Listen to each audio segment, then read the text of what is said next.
Fraction into mix fraction.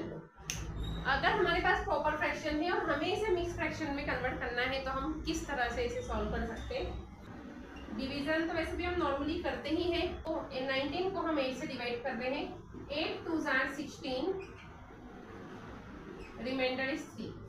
अब हमें सिर्फ ये करना है कि हमें जैसे ही रिमाइंडर छोटी वैल्यू में आ जाता है, जैसे 8 से छोटा है 3, अब इसके आगे हम इसे सॉल्व कर नहीं सकते बिकॉज हमें हमारा आंसर डेसिमल में नहीं चाहिए। हमें हमारे आंसर को मिक्स, अगर हमें आंसर डेसिमल में देना है तो सिंपली हम वही वाली प्रोसेस को यहाँ पर रिपीट कर रहे हैं।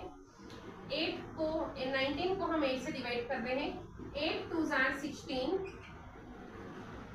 Reminder is 3।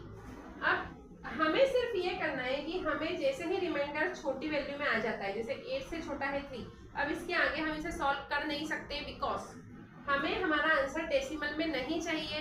हमें हमारे आंसर को मिक्स फ्रैक्शन में लिखना है। ओके, सो कैसे लिखेंगे इसे?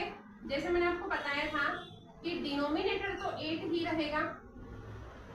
अब हमें क्वोशिएंट जो हमारा आया है उसे यहाँ पर लिख देना है 2 and remainder will be written as numerator.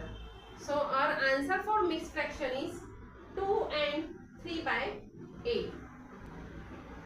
Okay? So अगर मैं आपको एक फॉर्म बताती हूँ इजीएस्ट वे में कि हमने किस वैल्यू को कहाँ पर लिखा है। So here we will write our quotient.